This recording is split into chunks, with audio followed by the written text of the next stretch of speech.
अच्छा जी, चलें जी शुरू करते हैं। बुक्स ऑफ प्राइम एंट्री हम लोग कर रहे हैं। हमने कहा है कि जो कहानी स्टार्ट की थी वो यहाँ से स्टार्ट की थी कि जर्नल लेजर, ट्रायल बैलेंस और फाइनेंशियल स्टेटमेंट्स का एक प्रोसेस है, लेकिन क्योंकि ट्रांजैक्शंस का क्वांटम बहुत ज़्यादा होता है इसलिए हम लोग थोड़ा सा जो है ना वो शुरू में चीज़ों को समराइज़ करने की, टोटल करने की कोशिश करते हैं। अदरवाइज़ हमारे क्योंकि एक बिज़नेस की सेल्स और परचेज़ की ट्रांजैक्शंस जो होती हैं वो 95% ऑफ द ट्रांजैक्शंस यही होती हैं, सेल्स की, परचेज़ की, और अगर हम उसको मैनेज कर लें तो हमारी एंट्रीज़ का जो क्वांटम है वो बहुत कम हो जाएगा। हर दफ़ा सेल्स और परचेज़ की एंट्री रिकॉर्ड करना ये एक आइडियल अप्रोच नहीं है। हम लोग डे बुक्स के अंदर क्रेडिट की सेल्स और परचेजेस लिखते चले जाते हैं और फिर उसके बाद जब वो दिन पूरा होता है तो हम सेल्स डे बुक की जितनी भी टोटल सेल्स हैं उसकी एक अकाउंटिंग एंट्री कर देते हैं। सिमिलरली परचेज़ की जितनी टोटल्स हैं उसकी एक अकाउंटिंग एंट्री कर देते हैं। सेल्स रिटर्न डे बुक जो है वो हमें सेल्स की टोटल बताता है, सेल्स रिटर्न्स की, उसकी भी हम एक अकाउंटिंग एंट्री कर देते हैं। और परचेज़ रिटर्न डे बुक हमें परचेज़ की टोटल रिटर्न्स बताता है और वो हम उसकी एक सिंगल एंट्री कर देते हैं। लेकिन अब सवाल ये है कि डेटर्स और क्रेडिटर्स जो हैं उनमें एंट्री कैसे होगी। तो फिर हम अपने पास मेन लेजर के अंदर डेटर्स का और क्रेडिटर्स का सिर्फ एक एक अकाउंट ही मेंटेन करते हैं और उसमें इस टोटल अमाउंट से एंट्री कर देते हैं। फिर उसके बाद ये जो डे बुक्स होती हैं ये एक ऐसे बंदे के पास चले जाते हैं जिनका अकाउंट्स से उतना ताल्लुक नहीं होता, वो अपने बैठ के अपना काम करते रहते हैं। उनको APR एग्जेक्टिव्स कहते हैं, जो अकाउंट्स पेबल और रिसीवेबल्स को मेंटेन कर रहे होते हैं। वो उन्होंने अलग से काम किया होता है, वो भी अकाउंटेंट्स ही हैं, उनको भी अकाउंटिंग का ही क्वालिफिकेशन होती है उनकी, लेकिन उनका जो है ना वो बाकी लेजर्स को मेंटेन करना उनका मकसद नहीं होता। वो सिर्फ कहते हैं कि यार हमने रिसीवेबल्स पेबल्स को मैनेज करना है। तो रिसीवेबल्स और पेबल्स जो होते हैं वो मैनेज करते हैं, उसमें लोगों के साथ ट्रांजैक्शंस, लोगों से रिकवरीज और इस तरह की चीज़ें भी वो मेंटेन करते रहते हैं, जिससे कि हमारा जो मेन अकाउंटिंग लेजर है उसके ऊपर हमारा जो लोड है वो कम हो जाता है, यानी कि इतना लोड नहीं रहता। आगे चलते हैं। फिर हमने कहा था कि किसी तरह से एक कैश डे बुक भी होती है जिसमें कैश के इनफ्लोज और आउटफ्लोज के लिए जो है ना वो 2 कॉलम्स बनते हैं और उसमें जितनी कैश के इनफ्लोज और आउटफ्लोज हैं वो हम लोग सारे टोटल करके लिख देते हैं। कैश का जो टोटल होता है वो हमारा टोटल कैश इन हैंड बन जाता है, ओपनिंग कैश में ऐड होता है तो क्लोजिंग कैश बन जाता है। और हर एंट्रीज डेटर्स हैं, फ़र्ज़ करें अगर हमें 400 डेटर से पेमेंट मिली है तो हम लोग उन सारों को इकट्ठा ही जमा करके cash to debtor control account की एंट्री कर देते हैं और फिर ये डे बुक भी APR वालों के पास चली जाती है ताकि वो अपने इंडिविजुअल डेटर्स और इंडिविजुअल क्रेडिटर्स के साथ जो ट्रांजैक्शंस हैं उनको वो रिकॉर्ड कर सकें। ठीक है जी। इसी तरह से जितनी सेल्स होती हैं, सेल्स तो भी हमने सिर्फ यहाँ पे एक ही लिखी थी, अगर 5000 सेल्स हो एक दिन में तो सारे सेल्स को जमा करके कैश टू सेल्स की एक सिंगल एंट्री हो जाती है। ठीक है जी। तो इस तरह से हम लोग अकाउंटिंग एंट्रीज करते चले जाते हैं डे बुक्स के अंदर। फिर हमने कहा था कि एक तीसरी डे बुक भी होती है जिसे हम ट्रिपल डे बुक कहते हैं। डे बुक के अंदर जो 2 कॉलम्स भी होते हैं, कैश और बैंक का कॉलम अगर बनाएं तो ज़्यादा बेहतर है कि आप ट्रिपल कॉलम कैश बुक बनाएं जिसमें 3 कॉलम्स होते हैं। तीसरा कॉलम उसमें डिस्काउंट का होता है। डिस्काउंट जो है वो 2 तरह से होते हैं, डिस्काउंट गिवन और डिस्काउंट रिसीव्ड। डिस्काउंट गिवन जो होता है ये हमने यहाँ पे ऐड करना होता है क्योंकि हम डेबिट्स ऐड करते हैं और क्रेडिट्स माइनस करते हैं। डिस्काउंट रिसीव्ड इनकम होती है, ये हमने यहाँ से माइनस करनी है क्योंकि वो क्रेडिट होती है। डिस्काउंट्स के बारे में फिर हमने एक बड़ी डिटेल डिस्कशन की थी। डिस्काउंट के बारे में मैंने आपको बताया था कि पहले तो हम डिस्काउंट्स को लिख लेते थे कहीं भी, लेकिन अब स्टैंडर्ड की बड़ी डिटेल रिक्वायरमेंट्स आ गई हैं कि डिस्काउंट्स 2 तरह के होते हैं। ट्रेड डिस्काउंट ये आपने इग्नोर कर देना होता है, या आपकी इसकी कोई अकाउंटिंग नहीं होगी। जो कैश डिस्काउंट होता है वो कैश डिस्काउंट आपका जो है वो अर्ली पेमेंट या अर्ली सेटलमेंट डिस्काउंट भी होता है। नॉर्मली ये आपको अब मिलता है या आप देते हैं, 2 तरह से होता है, डिस्काउंट रिसीव्ड या डिस्काउंट अलाउड। डिस्काउंट अलाउड जो होता है वो आपने अलाउ किया होता है डेटर्स को और ये आपका एक्सपेंस होता है। डिस्काउंट रिसीव्ड आपकी डिस्काउंट इनकम होती है। इन दोनों को आप अलग अलग रिकॉर्ड करते हैं और इनको फाइनेंशियल स्टेटमेंट्स में नेट करते हैं। सेल्स का जो डिस्काउंट होता है वो सेल्स में से माइनस होगा, परचेजेस का जो डिस्काउंट होता है वो परचेजेस में से माइनस होगा। क्यों? क्योंकि वो डिस्काउंट हमें जो सेल्स वाला है वो सेल्स की वजह से मिला है और जो परचेज वाला डिस्काउंट है वो परचेज की वजह से मिला है। ठीक है जी। अच्छा, अब इसमें डिस्काउंट्स के अंदर एक छोटी सी और बात है जिसके बाद जो है वो आपको थोड़ा सा कैलकुलेशंस के अंदर जो है ना वो थोड़ी सी मुश्किल पेश आ सकती है, उसको ज़रा आपने गौर से समझना है। देखें, एक ट्रांजैक्शन हम सोचते हैं जी, हमने कुछ परचेजेस किए हैं। क्या किए हैं जी? परचेजेस किए हैं और वो परचेजेस जो हैं वो आपने उसके ऊपर आपको एक जो है ना वो डिस्काउंट की टर्म्स मिली हैं। आप कहते हैं purchase account debit, creditors account credit. चलें, परचेज़ की बजाय हम सेल्स की एंट्री कर लेते हैं, सेल्स से ज़रा ज़्यादा बेहतर समझ आ सकती है। हम कहेंगे जनाब कि डेटर्स अकाउंट डेबिट और सेल्स अकाउंट क्रेडिट। चीज़ बेची थी आपने 3 लाख रुपए की, तो आपने एंट्री कर दी debtors to debit 3 lakh, sales की एंट्री कर दी 3 लाख की। इसकी डेट थी जनाब 15 दिसंबर। ईयर एंड होने में कितना टाइम रह गया था? 15 दिन, ठीक है। और इसकी जो क्रेडिट टर्म्स थी वो थी जनाब के 2% डिस्काउंट मिलेगा अगर आप 15 दिन में पेमेंट कर दोगे, या 15 की बजाय हम कहते हैं कि अगर तुम 20 दिनों में पेमेंट कर दोगे तो 2% डिस्काउंट मिलेगा। n = 50 है, यानी कि नॉर्मल क्रेडिट टर्म्स 50 दिन की है। ईयर एंड आ गया जी, हमने कहा कि डेटर्स हमारे 3 लाख के हैं, सेल्स हमारी 3 लाख की हैं, कुछ भी नहीं हुआ। उस बंदे ने जो है ना वो पेमेंट नहीं की, अर्ली सेटलमेंट नहीं की, और अर्ली सेटलमेंट से जो है ना वो उसने अपना अर्ली सेटलमेंट का डिस्काउंट अवेल नहीं किया, ठीक है जी। अर्ली सेटलमेंट का डिस्काउंट अवेल नहीं किया। जैसे ही 2 तारीख हुई, उसने कहा जी कि आपने मुझे 2% का डिस्काउंट दिया हुआ था। 2% का डिस्काउंट 3 लाख रुपए के ऊपर बनता है 6,000 रुपये का। 6,000 रुपये का मुझे डिस्काउंट दें और ये जो है ना बाकी पैसे मेरे से ले लें। हम कहते हैं वेरी गुड, डिस्काउंट आ गया। हम लोग कहते हैं जनाब कैश अकाउंट डेबिट, कैश मिला था उससे, डिस्काउंट अलाउड अकाउंट डेबिट और डेटर्स अकाउंट क्रेडिट। डेटर्स से 3 लाख के, उसको हमने जो डिस्काउंट दिया वो 6,000 का था। इसका मतलब है 2,94,000 उसने हमें दे दिए, हमने रिसीव कर ली। डिस्काउंट अलाउड हमारा एक्सपेंस हो गया। साल के एंड पे जब हम एक्सपेंस रिकॉर्ड करेंगे, जब हम फाइनेंशियल स्टेटमेंट्स क्लोज करेंगे, हम कहेंगे हमारा सेल्स हुई थी 3 लाख की, या जितने की भी सेल्स हुई थी, डिस्काउंट अलाउड सेल्स में से माइनस हो जाएगा। एकदम से जो है ना वो अंधेरा हो गया, अंडरटेकर की एंट्री होने लगी। हमारे यहाँ पे अंडरटेकर कौन है? Prudence concept. वो कहता है ये क्या कर रहे हो? हमने कहा यार डिस्काउंट अलाउड था 6,000 का, सेल्स में से माइनस किया है। वो कहता है जी ये 6,000 का डिस्काउंट अलाउड तो पिछले साल की सेल्स का है।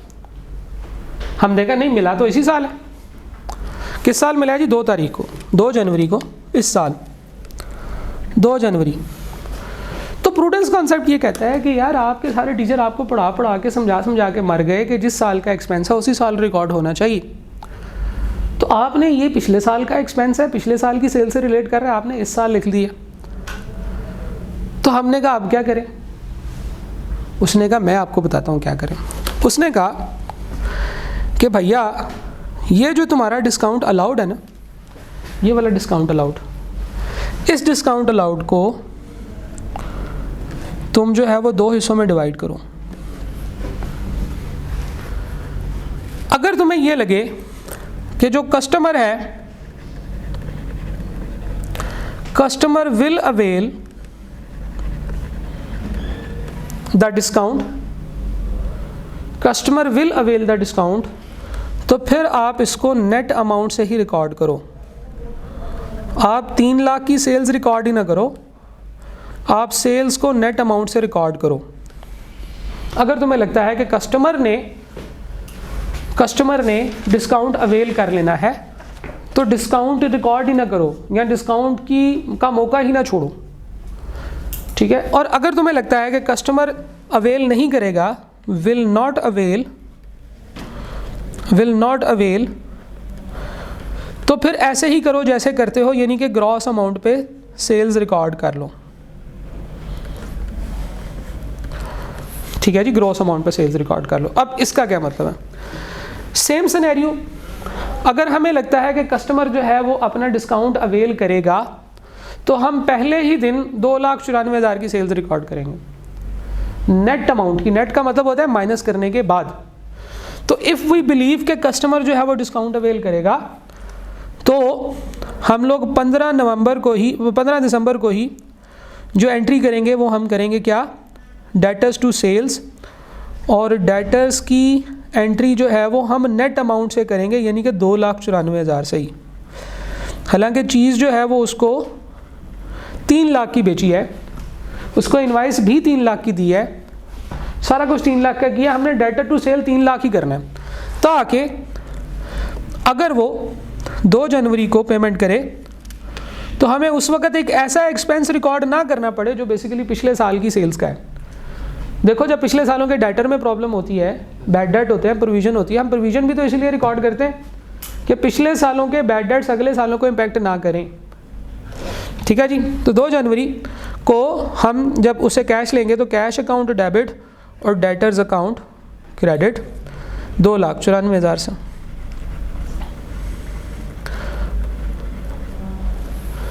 ठीक है, 2,94,000 से, क्योंकि यहाँ पे अगर कस्टमर अपना डिस्काउंट अवेल कर लेगा तो फिर एक प्रॉब्लम होगी, वो ये कि हम अपने एक्सपेंस को अंडरस्टेट कर रहे हैं। उसने कहा था कि एक्सपेंस को कम नहीं होने देना, एक्सपेंस को अंडरस्टेट नहीं होने देना। ठीक है।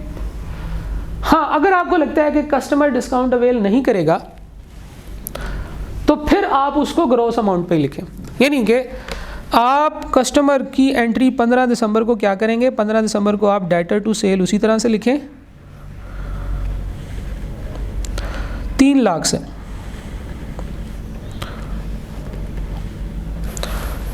ठीक है जी। और बाकी एंट्री जो है वो आप उस हिसाब से कर दें। मैं इसको ज़रा थोड़ा सा पकड़ के, ये जो SOPL जो लिखा हुआ है इसको ज़रा यहाँ से ख़त्म करते हैं, कहीं और ले जाते हैं ताकि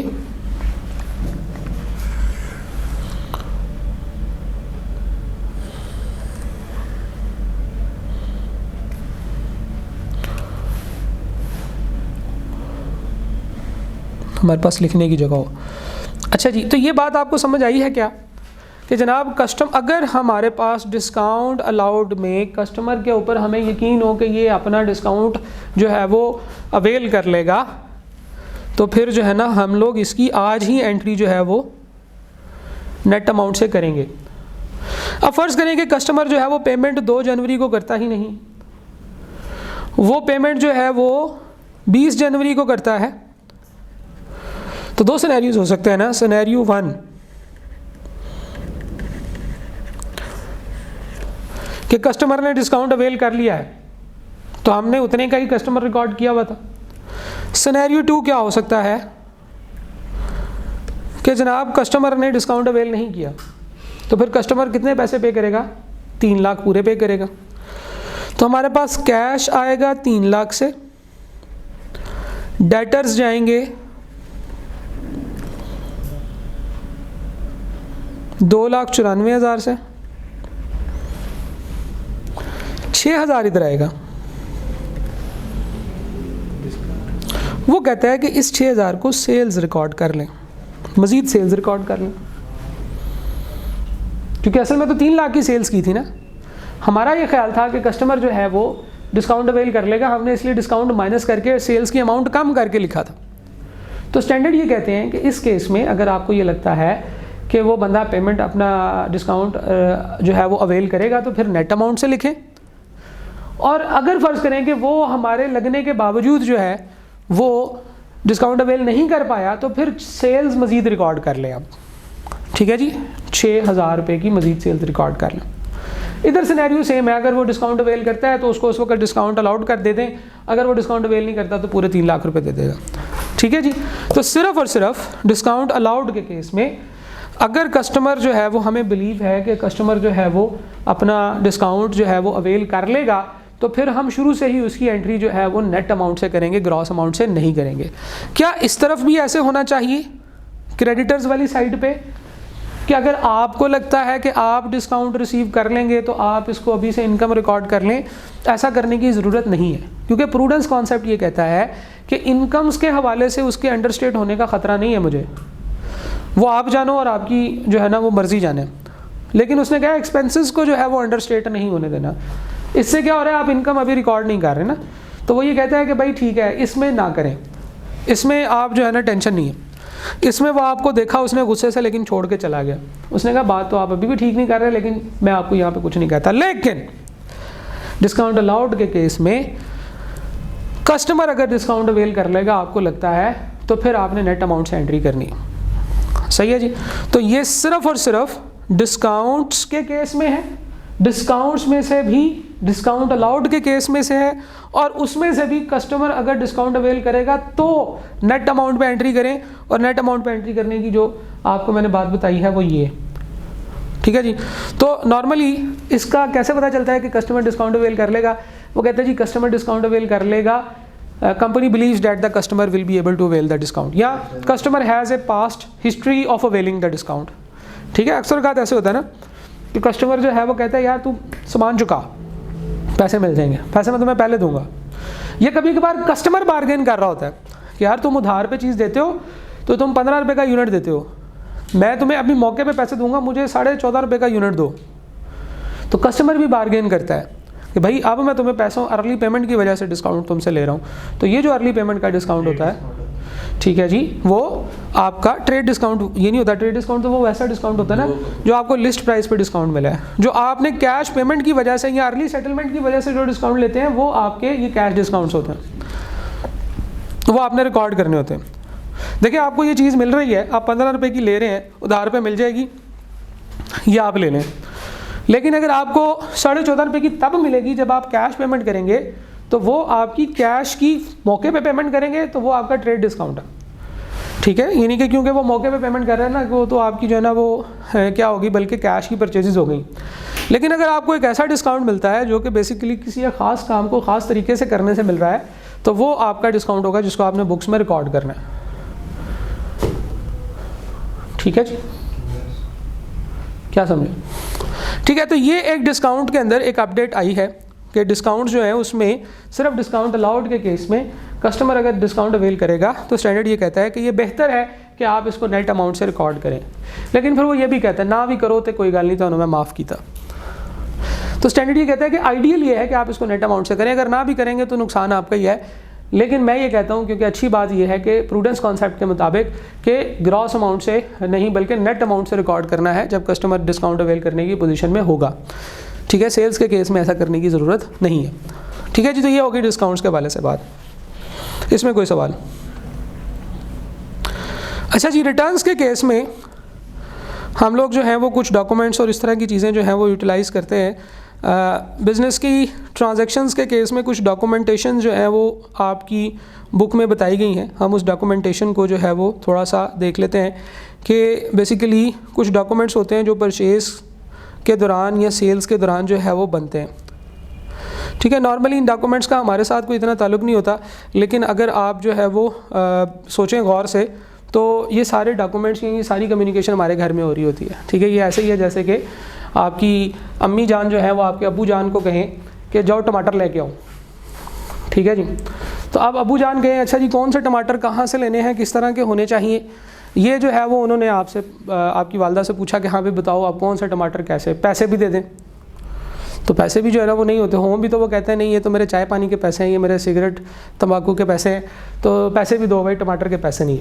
ठीक हो गया जी, टमाटर के पैसे भी ले लिए अम्मा जान से, और फिर जो है ना वो सामान भी पूछ लिया, फिर 2-3 दुकानों पर जाके रेट देखा, फिर फ़ोन किया कि भाई ये रेट मिल रहा है, तो उन्होंने कहा जी ले आए, ठीक है जी। गोल गोल होने चाहिए, लाल लाल होने चाहिए, कोई मसला ना हो ज़्यादा इसमें, ना कोई बहुत ज़्यादा जो है ना वो नरम भी नहीं होने चाहिए, ठीक है जी। तो ये कुछ स्पेसिफिकेशन जो है वो आपको मिली, फिर आपने उसको कहा यार ये तोल दो, उसने तोल के दे दिया, आपके अब्बू ने पैसे दिए और ये परचेजिंग हो गई।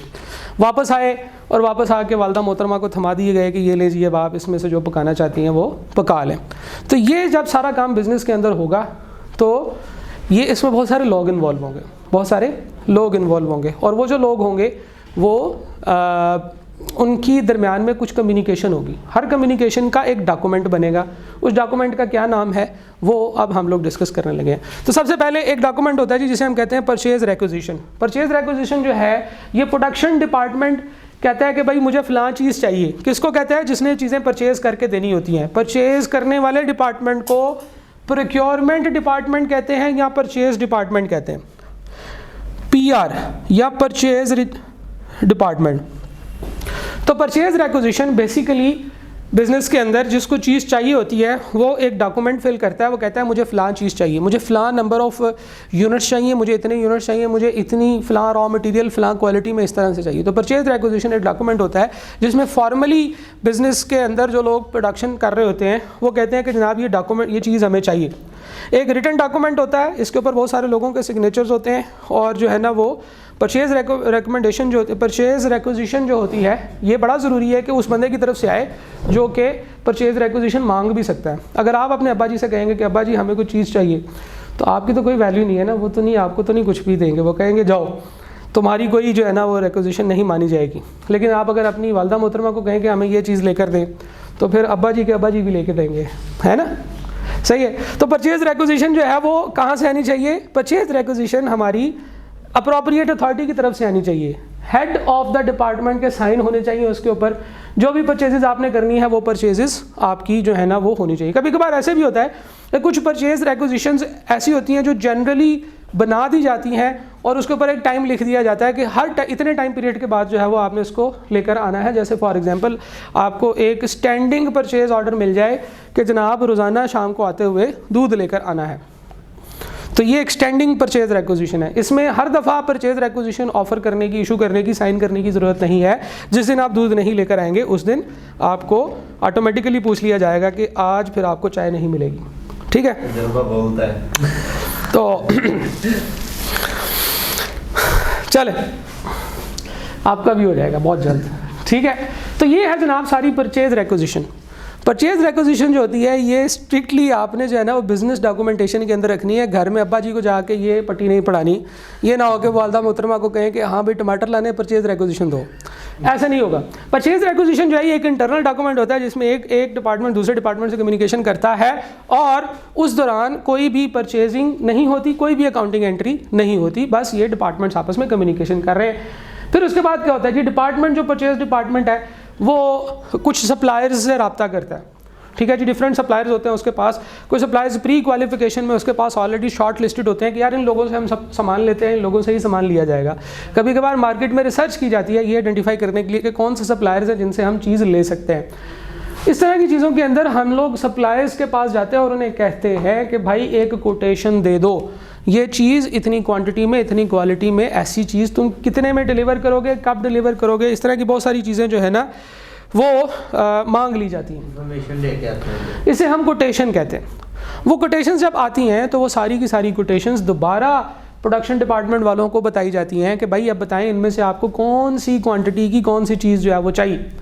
जैसे टमाटर देखकर फ़ोन कर लिया गया कि इस तरह के हैं, गोल गोल हैं, लाल लाल हैं, छोटे हैं, बड़े हैं, नरम हैं, सख्त हैं, तो कौन से होने चाहिए, तो वो उसके ऊपर जो है ना अप्रूवल्स हो जाती हैं, ठीक है जी। जब अप्रूवल्स हो जाती हैं तो एक परचेज ऑर्डर बन जाता है, यानी कि ऑर्डर दे दिया जाता है सामान का कि भाई इतना हमें सामान दे दो, purchase order. A document sent by the purchase department to the seller as an order. Order कर दिया जाता है कि इतना सामान हमें दे दो, इतना भेज दो, इतना कर दो। अकाउंट्स डिपार्टमेंट वाले जो उस कंपनी के होते हैं, उस बिज़नेस के जो सप्लायर होता है उसके बिज़नेस वाले, अकाउंट्स डिपार्टमेंट वाले ये परचेज ऑर्डर रिसीव करते हैं या सेल्स डिपार्टमेंट वाले परचेज ऑर्डर रिसीव करते हैं और अपना काम शुरू कर देते हैं। अपने वो बहुत सारे काम करते हैं। उन बहुत सारे कामों के बाद वो क्या करते हैं, जब वो सारा सामान रेडी कर देते हैं, ट्रकों पे लोड कर देते हैं अपने स्टॉक से, फिर वो आपको जो है वो भेज देते हैं, ठीक है जी।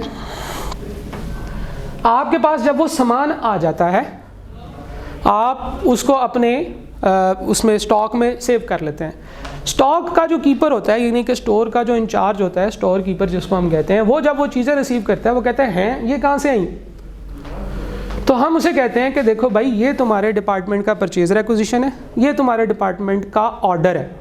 उसको दो डॉक्यूमेंट्स हम दिखाते हैं तो उसको समझ आ जाती है कि हाँ ठीक है, ये फ़लाँ डिपार्टमेंट ने फ़लाँ डेट पे इतनी चीज़ें मांगी थी और हमें ये कोटेशन मिली थी और इसके बाद हमने इतना ऑर्डर कर दिया था। जब वो ऑर्डर हो जाता है और वो चीज़ें आ जाती हैं तो वो चीज़ों को रिसीव करके, गिनती करके सही तरीके से संभाल के रख लेता है और एक डॉक्यूमेंट पे साइन करता है जिसे हम गुड रिसीव्ड नोट कहते हैं, जिस पर ये लिखा होता है कि मैंने ये चीज़ें इतनी क्वांटिटी में इस हालत में रिसीव कर ली हैं, ठीक है। और वो उसके स्टोर में रख दी जाती हैं, स्टोर में सेव कर दी जाती हैं। स्टोर कीपर होता है, उसका डिपार्टमेंट होता है, उसके पास मशीनरी होती है, वो अपने तरीके से चीज़ों को रिसीव करके अपने पास स्टोर कर लेता है। अब वो उन चीज़ों का मालिक है। जब वो चीज़ें आ जाती हैं तो हमें पता चल जाता है कि हमें डिलीवरी मिल गई है चीज़ों की। अकाउंट्स डिपार्टमेंट को GRN फॉरवर्ड कर दिया जाता है, इसे गुड रिसीव्ड नोट कहते हैं। वो कहता है कि जी हमें चीज़ें मिल गई हैं। अकाउंट्स डिपार्टमेंट वालों को एक डॉक्यूमेंट मौसूल होता है जिसे हम कहते हैं परचेज इनवॉइस, यानी कि एक इनवॉइस आ जाती है। जो सप्लायर है वो एक इनवॉइस भेजता है आपको, अकाउंट्स वालों को, और स्टोर वालों को चीज़ें भेज देता है। कभी कभार ऐसे ही होता है कि वो उसी ट्रक में दोनों लोग बैठ के आ रहे होते हैं, एक जो है ना वो कहता है यार अच्छा चलो मैं ज़रा स्टोर में जाके सामान उतरवाऊँ, और ये जो लिफाफा है ये जो है ये इसको दे देना अकाउंट्स डिपार्टमेंट वालों को। अकाउंट्स डिपार्टमेंट वालों को जैसे ही स्टोर से मैसेज आता है कि भाई हमें ये चीज़ें मिल गई हैं, वो GRN नंबर भी उसके पास आ जाता है, वो GRN नंबर इनवाइस पर डाल के कहता है जी परचेज़ हो गई। ठीक है जी, परचेज़ हो गई है तो वो स्टोर वो जो जिसने मांगा था उसको मैसेज कर देता है कि भाई सामान आ गया है, लेना है तो जाओ जाके स्टोर से ले लो। स्टोर से वो चीज़ें कैसे लेता है, उसके लिए वो स्टोर रिक्विजिशन बनाता है। स्टोर रिक्विजिशन एक डॉक्यूमेंट होता है, जो काम करना है उसका एक डॉक्यूमेंट। स्टोर रिक्विजिशन एक डॉक्यूमेंट है जो कि स्टोर वालों को कहता है कि यार ये चीज़ मुझे दे दो। ठीक है, इधर नहीं लिखा हुआ लेकिन मैं वैसे बता रहा हूँ। अब स्टोर वाले जो है ना वो देखते हैं अच्छा इस पर किस किस के साइन हुए हुए हैं, वो साइन होकर वो चीज़ उठवा देते हैं, ये लो भाई अब तुम जानो तुम्हारा काम, तो वो स्टोर से चीज़ें जो है ना वो इशू हो जाती हैं। लेकिन कस्टमर और सप्लायर्स का जो रिलेशनशिप इस परचेज इनवाइस से जनरेट होता है, तो हम यहाँ पे आके उसकी अकाउंटिंग एंट्री परचेज़ की करते हैं। जब हमें इनवाइस मिल जाती है, जब हमें चीज़ें मिल जाती हैं, तो फिर हम उसकी परचेज़ की एंट्री करते हैं। इसे हम कहते हैं कि परचेज़ इनवाइस। तो इनवाइस के ऊपर हमेशा परचेज़ की रिकॉर्डिंग होती है। स्टेटमेंट जो होती है वो ये होता है कि हम उससे जो हमारा सप्लायर है उससे ये बात करें कि हाँ भाई बताओ कि तुम्हारे साथ हमारा क्या डॉक्यूमेंटेशन है और तुमसे कितने पैसे लेने हैं देने हैं। तो उसने अपने अकाउंट्स में जो आपका अकाउंट बनाया होता है वो आपको तस्वीर बना के उसकी फॉरवर्ड कर देता है कि ये लो ये तुम्हारी स्टेटमेंट है। जैसे बैंक से हमें बैंक स्टेटमेंट मिलती है, कस्टमर से हमें कस्टमर्स की स्टेटमेंट मिल जाती है। हम उसको फिर अपने अकाउंट्स के साथ टैली कर लेते हैं और ये देखते हैं कि कोई डिफरेंस तो नहीं है। अगर कोई डिफरेंस होगा तो हम उसको फिर रिकंसाइल कर लेंगे। तो ये था जी परचेज़। अब सोचने की बात यह है कि जब हम परचेज़ ऑर्डर देते हैं तो जो सप्लायर होता है उसकी भी कहानी स्टार्ट हो जाती। सप्लायर को सबसे पहले हमने यहाँ पे तंग किया, हमने उसे कहा कि यार कोटेशन दो, उसने हमें कोटेशन दी। फिर जैसे ही परचेज ऑर्डर उसको मिल गया फिर उसने काम करना शुरू किया। अब ज़रा सप्लायर के पॉइंट ऑफ व्यू से देखते हैं कि सप्लायर कौन कौन सी डॉक्यूमेंटेशन जो है वो करेगा। तो देखो ज़रा, सप्लायर को सबसे पहले कोटेशन का पूछा गया कि हाँ भाई कोटेशन दो। उसने उसके पास जो सामान था उसने स्टोर में चेक किया, उस सामान को देखा कि यार इसकी क्वांटिटी क्या है, इसकी क्वालिटी क्या है और क्या मैं डिलीवर कर सकता हूँ कि नहीं। तो हमने कहा कि यार इतनी क्वांटिटी में इतनी क्वांटिटी इतनी क्वालिटी ये प्राइस हम तुम्हें इतनी डेट में डिलीवर करेंगे, मानते हो? उसने कहा जी ठीक है हम सोचते हैं। और फिर अगर वो सोच के उसने हमें ओके कर दिया तो वो फिर हमें एक सेल्स ऑर्डर देगा। उसकी तरफ से जब परचेज रिक्विजिशन आती है कस्टमर की तरफ से, जब परचेज ऑर्डर आता है, जब कस्टमर की तरफ से ये परचेज ऑर्डर हमें आता है तो हम लोग क्या करते हैं, हम अपने डिपार्टमेंट को एक सेल्स ऑर्डर देते हैं। अकाउंट्स डिपार्टमेंट वाले सेल्स डिपार्टमेंट को कहते हैं कि भाई ऑर्डर आ गया है, अब इसके ऊपर काम करना शुरू करें। जब वो बिल्कुल उसको तैयार कर देते हैं तो अपने स्टोर से जब वो ट्रक को निकालते हैं तो वो एक डॉक्यूमेंट बनाते हैं जिसको कहते हैं गुड्स डिस्पैच नोट, GDN। जैसे GRN होता था गुड रिसीट नोट, ये सामान एंटर होते हुए बनता है। GDN सामान इशू होते हुए बनता है। गुड डिस्पैच नोट जिसमें होता है नोटिस टू द कस्टमर कि जनाब सामान हमारी प्रेमिसेस से बाहर निकल गया है। ठीक है, ये उस वक्त इशू होता है जब ट्रक बाहर निकल रहे होते हैं। तो जो स्टोर का ऑनर है वो सारे ट्रक बाहर निकाल के चेक करके कि हाँ भाई इतना सामान निकल गया है, वो उसके ऊपर जो है ना वो डॉक्यूमेंट पे साइन कर देता है, ठीक है भाई इतना सामान निकल गया। डिलीवरी नोट, जब सामान आगे डिलीवर होगा डिलीवरी नोट बनेगा। डिलीवरी नोट कब बनेगा? जब रिसीवर जो है वो GRN गुड रिसीट नोट बना के देगा। देखो अभी इसके ऊपर अकाउंटिंग एंट्री के ऊपर कुछ भी इंपैक्ट नहीं हो रहा। और जब डिलीवरी नोट हो जाएगा, हर चीज़ डिलीवर हो जाएगी, फिर एक सेल्स इनवाइस बनाएगा अकाउंट्स डिपार्टमेंट जो फॉरवर्ड करेगा और कहेगा कि जनाब आपको चीज़ें भी आ गई हैं, आपको ये इनवाइस पकड़ें और अब हमें पैसे दें। ठीक है जी, और बाद में इनकी पेमेंट हो सकती है, स्टेटमेंट वगैरह भी इनकी इसी तरह से होती है। ऐसे में दो और डॉक्यूमेंट्स होते हैं जिनके बारे में बात करनी चाहिए। ये होता है जी debit note and credit note. ठीक है जी, डेबिट नोट और क्रेडिट नोट, इसकी सिंपल सी अंडरस्टैंडिंग है। अगर हम किसी कस्टमर को या सप्लायर को, जो भी है कस्टमर हो या सप्लायर, अपनी बुक्स में डेबिट करेंगे तो हम उसे डेबिट नोट देंगे, डेबिट नोट देंगे। और जब हम कभी किसी को क्रेडिट करेंगे तो हम उसे क्रेडिट नोट देंगे। डेबिट और क्रेडिट ये रिटर्न्स के केस में रेलेवेंट है, परचेज रिटर्न्स और सेल्स रिटर्न्स के केस में। परचेज रिटर्न्स और सेल्स रिटर्न्स के केस में जब हम किसी को डेबिट नोट इशू करेंगे, when we issue a debit note, we will issue a debit note, जब हम उस पार्टी को डेबिट करेंगे तो डेबिट नोट इशू करेंगे। ठीक है, ये इसके साथ लिखते हैं, इशू डेबिट किया तो डेबिट नोट इशू करेंगे, क्रेडिट किया तो क्रेडिट नोट इशू करेंगे। ये सिंपल याद कर लें, कॉन्सेप्ट यहाँ पे कंप्लीट हो जाता है। हमने किसी मिस्टर को कहा, मिस्टर असलम भाई आपको हमने अपनी बुक्स में डेबिट कर दिया है, अल्लाह हाफिज़, रिटर्न्स कर दी ना। मिस्टर वसीम भाई हमने आपको अपनी बुक्स में क्रेडिट कर दिया है, अल्लाह हाफिज़। अब हम किसी कस्टमर को या किसी सप्लायर को अपनी बुक्स में डेबिट या क्रेडिट कैसे करते हैं? रिटर्न्स के केस में। देखो ज़रा, सेल्स रिटर्न्स, सेल्स रिटर्न्स की क्या अकाउंटिंग एंट्री करते हैं? सेल्स रिटर्न डेबिट और डेटर्स अकाउंट क्रेडिट। हम डेटर्स को क्या कर रहे हैं? क्रेडिट। तो डेटर को क्या इशू करेंगे? Credit note. तो जब हम किसी को क्रेडिट नोट इशू करते हैं, बेसिकली वो कब होता है? जब हम सेल्स रिटर्न करते हैं, सेल्स रिटर्न। और जब हम किसी को डेबिट नोट इशू करते हैं, हम बेसिकली परचेज रिटर्न्स कर रहे होते हैं। ठीक है जी। परचेज रिटर्न की क्या एंट्री करते हो जी? परचेज रिटर्न की एंट्री होती है हमारी debtors account debit, creditors account debit, creditors account debit और परचेज रिटर्न अकाउंट क्रेडिट। तो क्रेडिटर्स को हमने डेबिट किया, डेबिट नोट इशू कर दिया। अच्छा, तो ये तो सिंपल सी बात है। अगर कभी हमें एक कागज़ आए किसी कस्टमर या सप्लायर की तरफ से और उसके ऊपर लिखा हो कि जी हमने आपको डेबिट कर दिया है, अगर उसने आपको डेबिट कर दिया है तो इसका मतलब ये है कि उसने आपको परचेज रिटर्न किए, तो आपकी वो सेल्स रिटर्न होंगी। तो आप सेल्स रिटर्न के केस में क्रेडिट नोट इशू करेंगे और परचेज रिटर्न के केस में डेबिट नोट इशू करेंगे।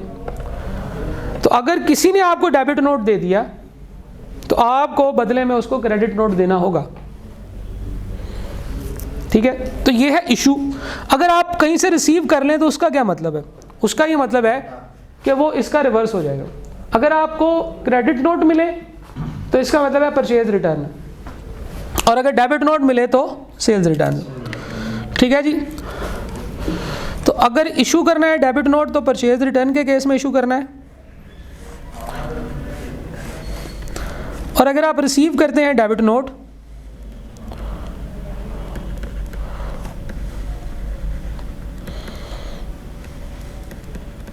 इसको इसके साथ तीनों का बना लेते हैं।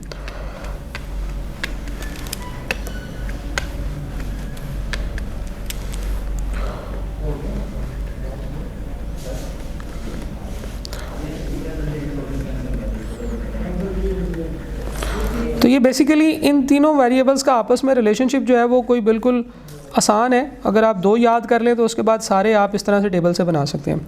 परचेज रिटर्न के केस में we will issue debit note and receive credit note. Sales return के केस में we will issue credit note and receive the debit note.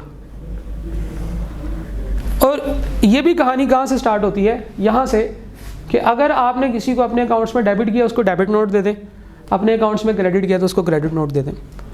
Debit कब करते हैं? जब आप परचेज रिटर्न करते हैं। क्रेडिट कब करते हैं? जब आप सेल्स रिटर्न करते हैं। और अगर आपको कोई डेबिट नोट इशू हो तो इसका मतलब है सेल्स रिटर्न, उसको जवाब बदले में क्रेडिट नोट देना होगा। और क्रेडिट नोट कब देते हैं? जब सेल्स रिटर्न होती हैं। क्रेडिट सेल्स क्रेडिट होती है ना, तो सेल्स रिटर्न पे क्रेडिट नोट देंगे। परचेजेस डेबिट होती हैं तो परचेज रिटर्न पे डेबिट नोट देंगे। ठीक है, तो यहाँ से भी आप इसे मेमोराइज कर सकते हैं। अक्सर औक़ात क्वेश्चन में लिखा होता है we have received a credit note, तो क्रेडिट नोट कब रिसीव करते हैं? जब हमारी परचेज रिटर्न होती हैं। ठीक है जी। We have issued a credit note तो हमारी सेल्स रिटर्न है। तो ये यहाँ से जो है ना रिटर्न्स के अंदर जो है ना ये दो नोट्स जो हैं ये आपको कभी कभार तंग करते हैं। ठीक है जी। तो ये हमने इसके ऊपर भी बात कर ली। एक छोटा सा कॉन्सेप्ट है जी इम्प्रेस्ड सिस्टम। इम्प्रेस्ड सिस्टम जो होता है ये नॉर्मली ऐसे बंदों को फौरी जो छोटा मोटा कैश होता है ना उसके लिए देते हैं जो छोटे छोटे खर्चे करते हैं। फॉर एग्जांपल हमारे पास एक अकाउंट्स डिपार्टमेंट है, अकाउंट्स डिपार्टमेंट का बहुत सारा काम है और वो बहुत सारे वो काम करने के दौरान जो है ना वो कैश को मैनेज करती है।